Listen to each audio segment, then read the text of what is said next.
What makes a good horror story? Is it the dread as a heroine opens the door of an old haunted house? Is it the excitement of battling creatures that only come out in the dead of night? Or is it the darkness itself that lingers long after the story ends? Come with me. Let's wade into the water and see if something will wrap a slimy hand around our ankles. Welcome to Shake, Rattle, and Record.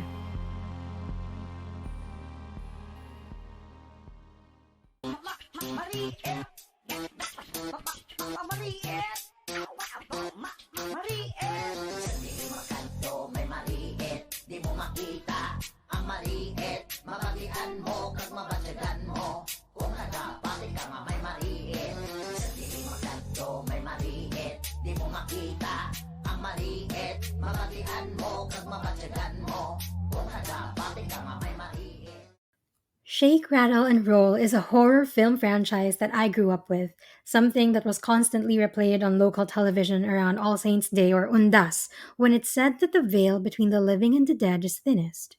There's always been something celebratory about Undas.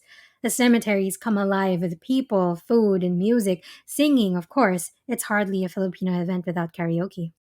And the ghost stories. They would trickle in at first, a strange story in the evening news of an aswang sighting or a possession at a school, always around October. Then the variety shows would get into their Halloween programming, interviews with celebrities who've had unexplained experiences, or espiritistas with their tales of exorcisms or famous haunted places. The Manila Film Center and the Diplomat Hotel in Baguio come to mind. Then the horror film marathons that would last until the weekend. This is how I came to know and love, among other 80s and 90s films, the Shake, Rattle, and Roll series, which is in fact the longest running local film franchise. The first installment was released under the now defunct Athena Productions in 1984. The succeeding installments from 1990 to 2014 were produced by Regal Entertainment. Each movie is an anthology of three stories that have been directed by some of the most prominent Filipino directors, like Ishmael Bernal of Himala, Peke Galiaga of Oro Plata Mata, and Gerald Tarog of General Luna. And the stars, of course, Manilyn Reynes, Janice de Belen, Chris Aquino, Joel Torre, Herbert Bautista, Gina Alahar, Rosemary Hill, Ronnie Lazaro, Camille Prats, Ice Segura, Lilia Contapay, all of the names a 90s baby grows up with. So I thought it would be fitting to begin this horror fan podcast with Shake, Rattle, and Roll. This is not in any way affiliated with the franchise, in case you're wondering. I also don't intend to do this in order or have any kind of theme, really. It will be whatever I'm in the mood for, very unlike her story Southeast Asia. If you're interested in women's history in the region, check out that podcast too. Season 1 just wrapped up with an episode on the Babaylan in pre-colonial Philippines. But tonight, I'm in the mood for a creature feature and some classic Manilyn Reynes. So let's talk about Shake, Rattle, and Roll, Nanay.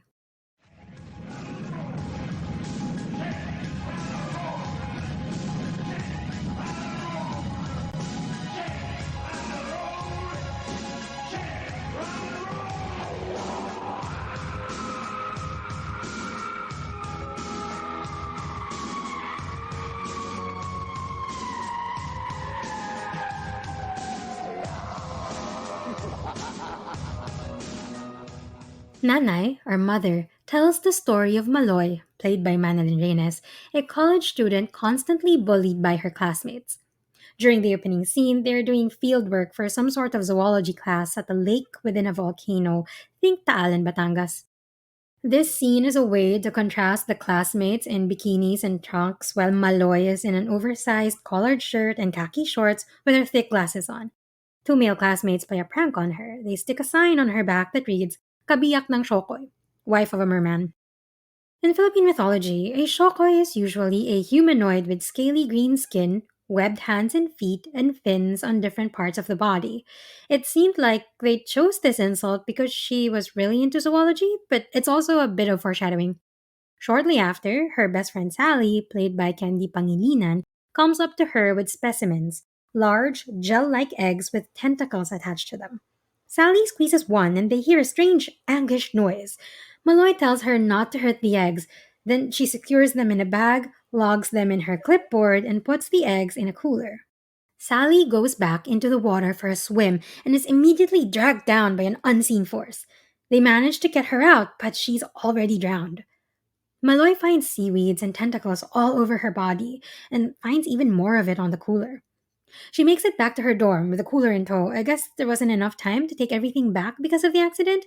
But Maloy is accosted by Desi Ray, played by Ay de las Alas, and a dozen of other girls who make fun of her stutter.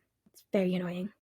Then, her excruciatingly loud landlady comes along and yells at her to clean the water leaking from the cooler.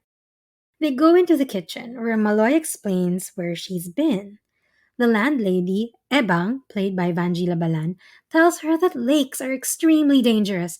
They're mariit, places that have a dark power because of the monstrous entities that live in them. Ebang calls it a dormitory of the aswang. Bakit? Saan ka ba galing? Field trip ho. Sa isang lake. Lake? Lawa. Lawa? Hindi mo ba alam na mapanganib ang mga lawa? Bakit ho? Dahil karamihan ng mga lawa ay mariit. Ho? Mariit! Palibhasa, science ka lang ng science eh. Ibig sabihin ng mariit, isang lugar na may masamang kapangyarihan.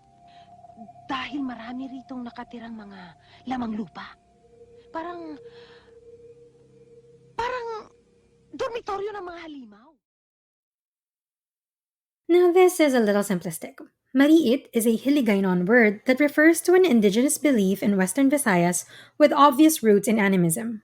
It is the belief that every facet of nature is inhabited by the taglugar, taga-lugar, which literally means of the place. They are spirit dwellers who guard everything from trees to hills to bodies of water. So it's not necessarily a dark power, it is a protective power that can retaliate when what is being guarded is slighted or destroyed. So this means that extra care must be taken when a place is mariit, such as asking permission to pass by calling out, tabi tabi po. The song we play at the beginning is actually called Mariit by the Ilonggo singer and comedian Jepoy Palanca. I linked his page in the description box.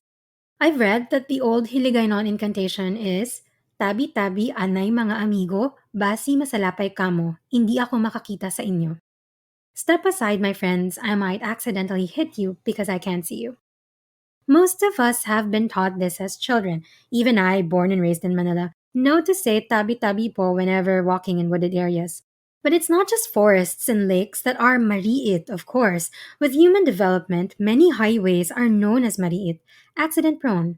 Not by any fault of vehicular or road engineering, but because of the taglugar who do not always appreciate our intrusions. Back to the story. Ebang continues that there are spirits and monsters in lakes, specifically the undin. Now, the undin, or ondine, comes from the writings of the Swiss physician, alchemist, and philosopher of the German Renaissance, Paracelsus. It derives from the Latin word onda, meaning wave, and first appears in Paracelsus's A Book on Nymphs, Sylphs, Pygmies, and Salamanders, and on the Other Spirits, published in 1566. An undine is essentially a water nymph, usually female, as water is a feminine element in the Greek tradition. This water nymph has appeared in many different works like Friedrich de la Motte Fouquet's novel Undine in 1811, Hans Christian Andersen's The Little Mermaid in 1837, Aloysius Bertrand's poetry collection Gaspard de la Nuit in 1842, Jean Giraudo's play Undine in 1939, Seamus Heaney's poem told from the Undine's perspective in 1969, the DC Comics The Super Friends issue number 14 in 1978, where there is a character named Undine, and of course, Shake, Rattle, and Roll Three's Undine in 1991. Now, the Undine, traditionally, is a water nymph who becomes human when she falls in love with a man but is doomed to die if he is unfaithful to her. In Andersen's The Little Mermaid, the prince is indeed unfaithful to her, and because she couldn't bring herself to kill him, she dies and dissolves into sea foam. The Disney version ends a little more happily, of course. The Shake, Rattle, and Roll version, the Undin, as Ebang explains, is a true monster that lives beneath the water. A hybrid of cockroach, monitor lizard, and fish with a voice of weeping demons. Whoever disturbs their home or takes their eggs is guaranteed a swift death. So obviously, this deviates from the original Undine myth. Directors Peke Gallaga and Lore Reyes merged the idea of the water nymph with the indigenous belief of the mariit to produce one of the most iconic monsters in Philippine cinema.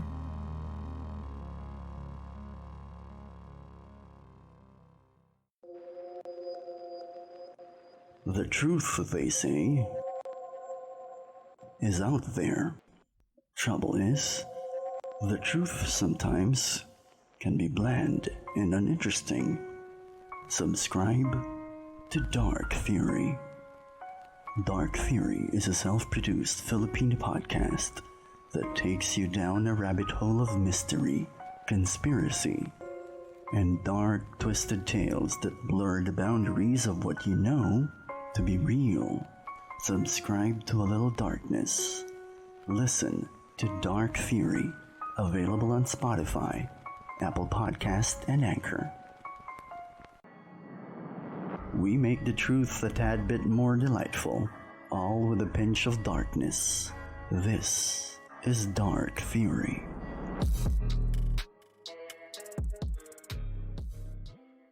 Alam mo ang mga nagapamangkot, kung may mariit sa atong palibot, ang iba niya gani, nagkakakibot, kaysa ilang atupad, gulpi lang may maon, ano na magic, may tika-tika, tapos silingan niya ka.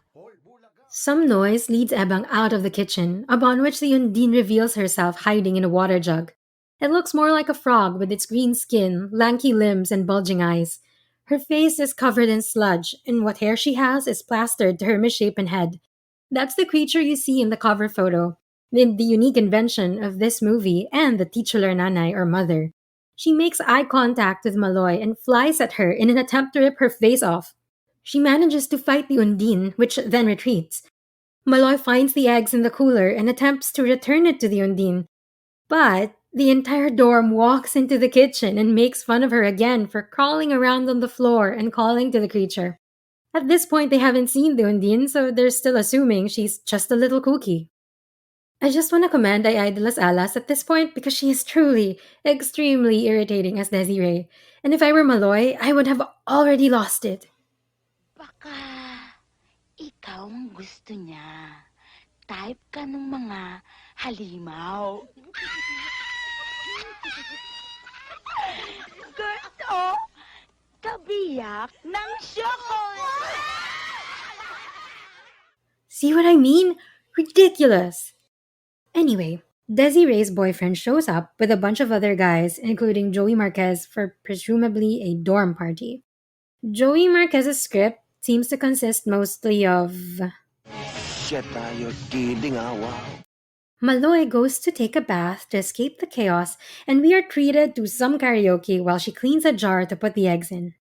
Oh, my love, my darling, I've hungered for your touch a long, lonely time, yeah.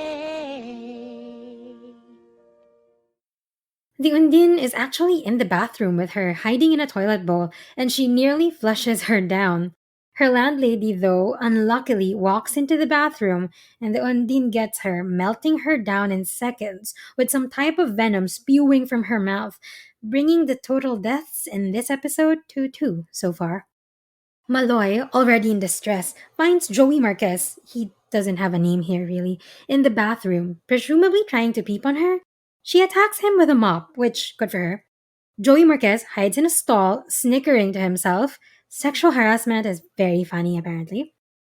The Undine gets him, though, and Maloy watches as his entire body dissolves, bones and all, the liquid seeping into the drain. Maloy takes this in stride. I'm not sure I would react as calmly if I saw this, but she offers the eggs to the Undine again. But as luck would have it, the entire dorm walks into the bathroom. Maloy tries to explain what happened, but nobody believes her.